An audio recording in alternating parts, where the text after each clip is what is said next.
Hi, I'm Macy from the Charleston County Public Library, and thanks for watching this virtual program. September is Library Card Sign-Up Month, and your Charleston County Library card is the key to a wealth of information and resources for free. Of course, we have tons of books. We also have movies, telescopes, museum passes, and gaming tablets for kids. And your library card gives you access to tons of digital content, like ebooks, audiobooks, music, and magazine subscriptions, plus access to databases for professional development, learning a new language, and genealogy research. Your library card is available for free if you live in Charleston County. Just stop by your neighborhood branch with your proof of address and your ID. For more information, visit ccpl.org.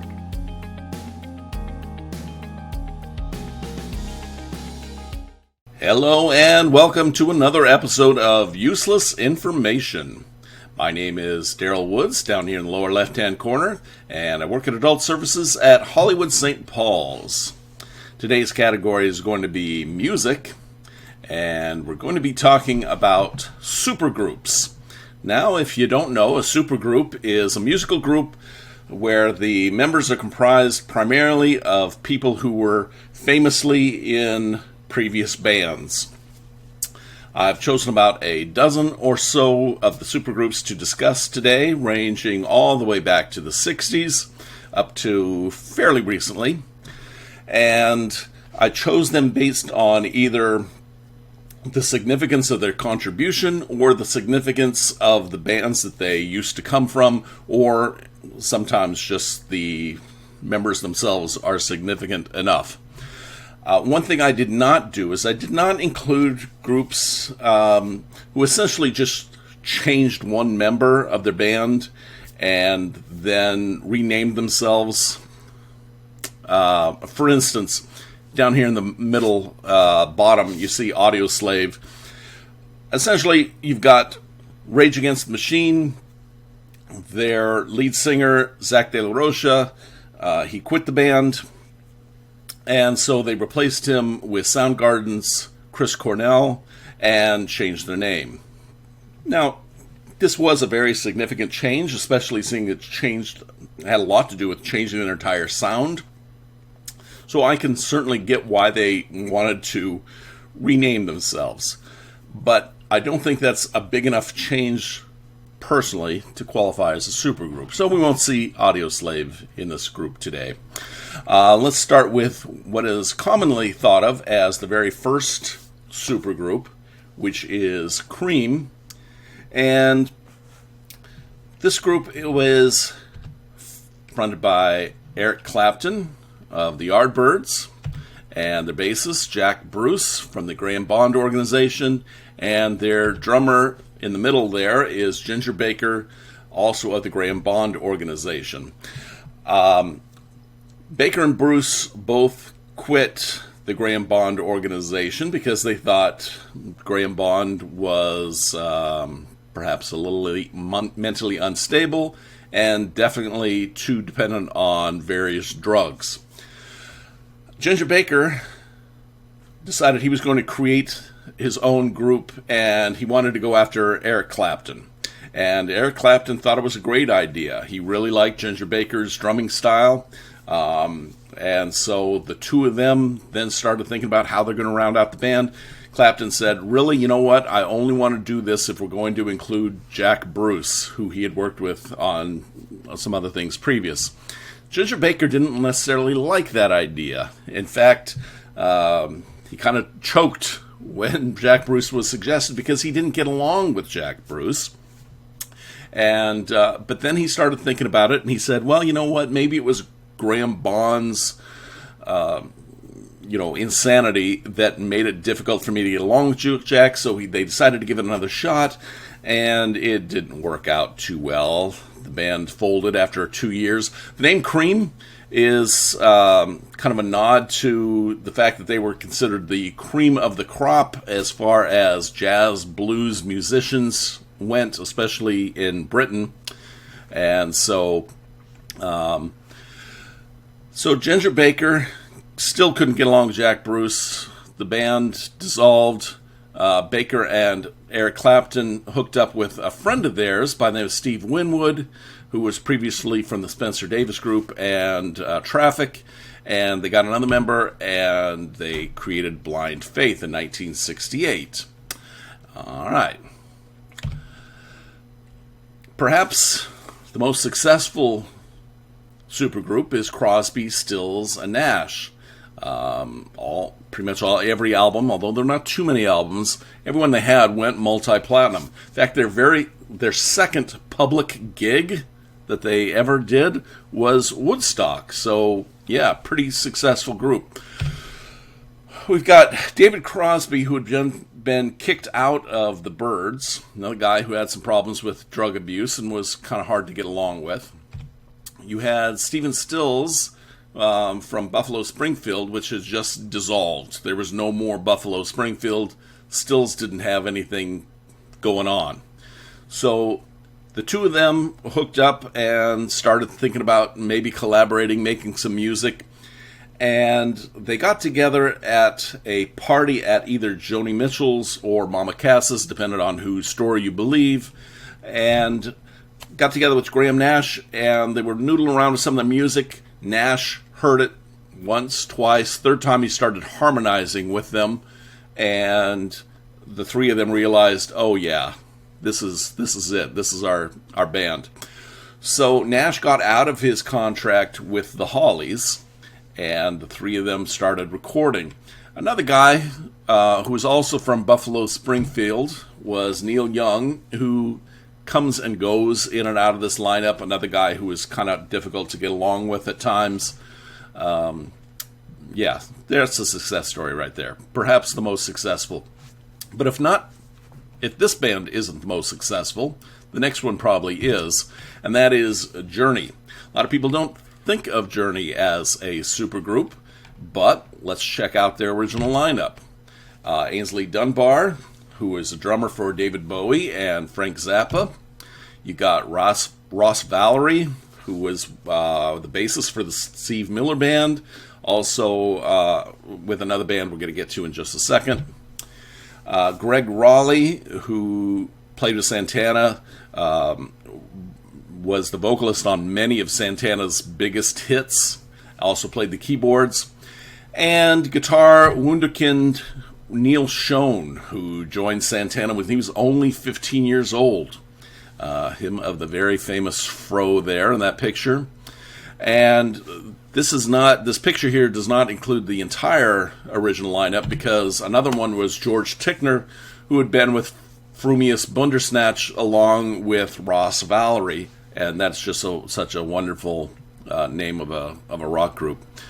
You'll notice that Steve Perry's name is not listed here. He was not part of the original lineup. He didn't show up until their fifth album, and he said he always kind of felt like an outsider with the group, especially seeing Neil Schon kept kind of emphasizing, this is my band, this is my band. All right. Bad Company was made up of Simon Kirke and Paul Rogers, who had both come from the group Free. You got Boz Burrell from King Crimson, and Mick Ralphs played with Mott the Hoople. Paul Rogers didn't stick around with the band. He ended up creating another supergroup with Jimmy Page called The Firm. That was actually pretty good. And then he came back to the band. Then Boz Burrell jumped out of the band. But Paul Rogers actually toured with Queen for a while also.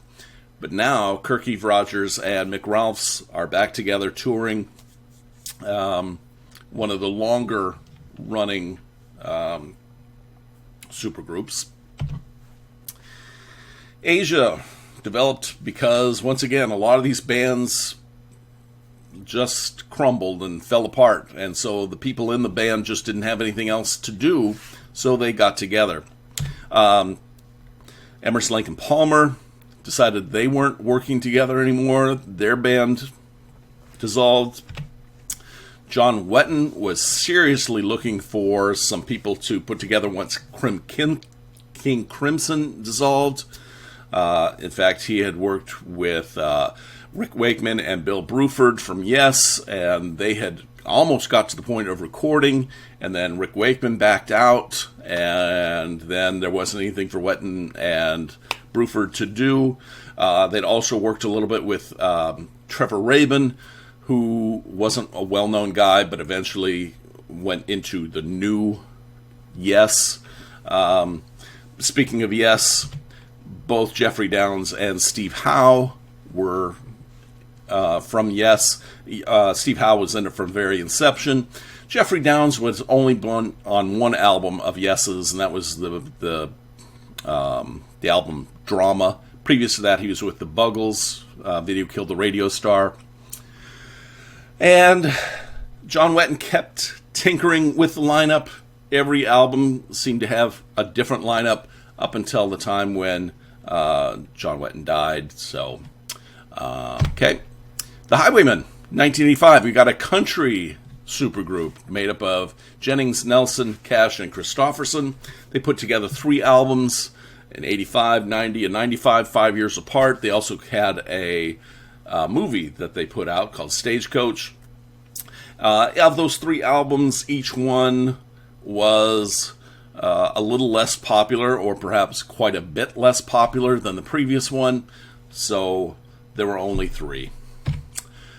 Traveling Wilburys is an interesting story. You've got, let me just go ahead and put up who we have in lineup here. Going from left to right, we've got Roy Orbison, Lefty, George Harrison, who is Nelson, Tom Petty, Charlie T. Wilbury Jr., Jeff Lynne, who was Otis, and Bob Dylan, who was Lucky. So George Harrison and Jeff Lynne, the two of them decided they were going to put a band together, but they decided we're going to be really particular about who we put in this group. We're not just going to take studio musicians. We're not just going to take who's willing to play. We're going to pick who is going to be in the band. And so George Harrison said, I want Bob Dylan in the band. So they called up Bob Dylan. Bob Dylan was like, heck yeah, I'm in. Jeff Lynne said, I love Roy Orbison.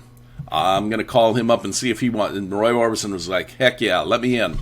And then Tom Petty, who was kind of the baby of the group, he was kind of a mutual friend, knew all of these guys to some extent. And the title Wilburys is kind of interesting. So George was, when they were having these recording sessions, George would make a little mistake, or somebody else would make a little mistake, and they'd go, no, let's keep going. And they'd said, we'll bury that in editing. Like, we'll cover up that mistake when we edit.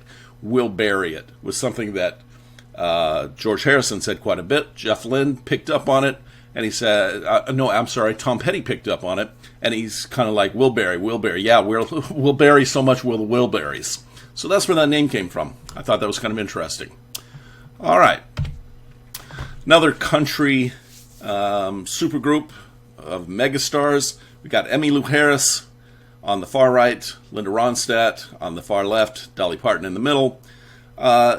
These 3 gals had always had a great deal of admiration, respect, friendship for each other. They had tried in the mid-'70s to, on several occasions, tried to get together in the studio, and there are some recordings that exist from the. In fact, some of them actually ended up on. There's one on Linda Ronstadt's albums. There's one on Emmylou Harris's. But a lot of this stuff just never got completed because they had problems with their touring schedules, and they had problems with the fact that they weren't all on the same recording label. And so they couldn't get anything together until 1987, and then they put out some pretty cool albums. 2005 sees Five Finger Death Punch. I'm going to be honest with you, this is not my genre, but I wanted to include, there's no question that this is a very successful band. Let's see how they came together. So you got Zoltan Bathory from UPO and Jeremy Spencer from Wasp were the 2 initial band members.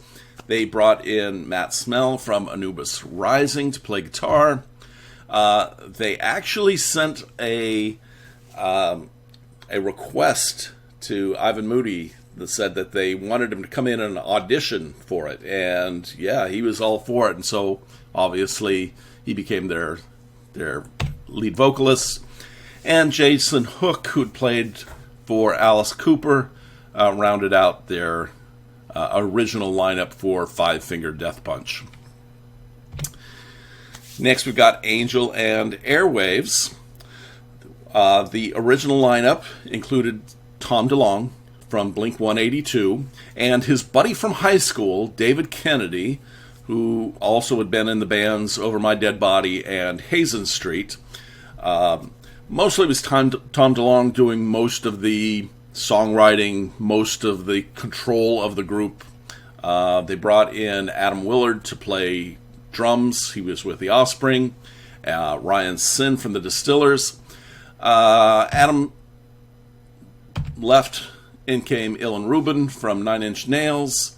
And then not too long after that, Ryan Sin departed. He was replaced by Matt Wachter from 30 Seconds to Mars. So even the replacements from the supergroup qualified them as a supergroup. Yeah, one of my favorites. Chickenfoot.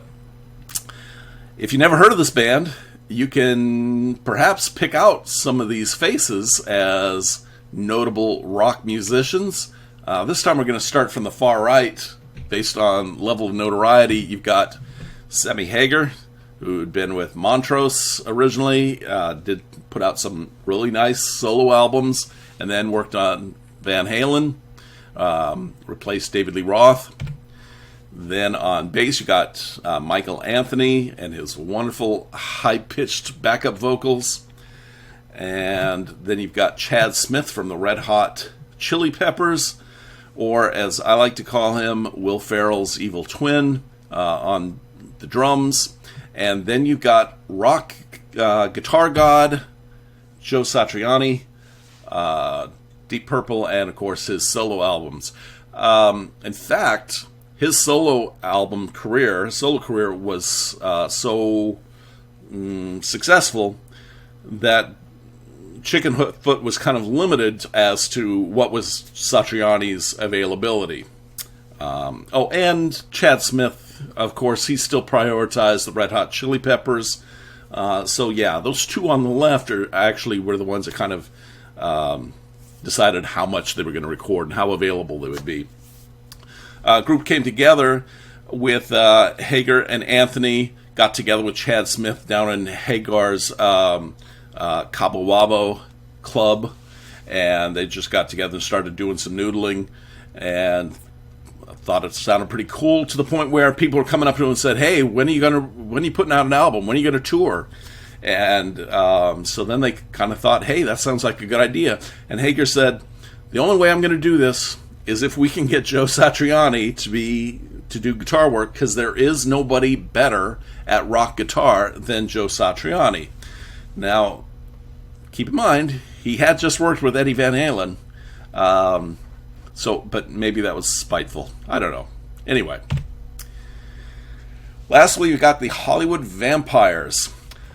The band formed in 2015, but Alice Cooper actually created a little, what he called a drinking club in the mid-'70s that included himself and John Lennon and Ringo Starr and Mickey Dolenz of the Monkees and Harry Nilsson. This was the drinking club. They'd get together and they'd kind of challenge each other to how much they were going to drink, which just sounds super immature, a little reckless, but that's what they were named after. That was this old drinking club called the Hollywood Vampires. So yes, as I mentioned, that's Alice Cooper on the left, most famous for his solo work. In the middle there, you've got Johnny Depp, who, of course, is most famous as an actor, but he did also front a band previous to this called the Rock City Angels. And on the far right, you've got Joe Perry of Aerosmith. This band has been limited, according by Johnny Depp. Perry and Cooper said we would be doing all sorts of stuff, but it's difficult to work around Johnny Depp's schedule. Okay. So I want to give a special thank you to Maya Novak Cogdell, who did these great slides that you saw, picked out those wonderful pictures.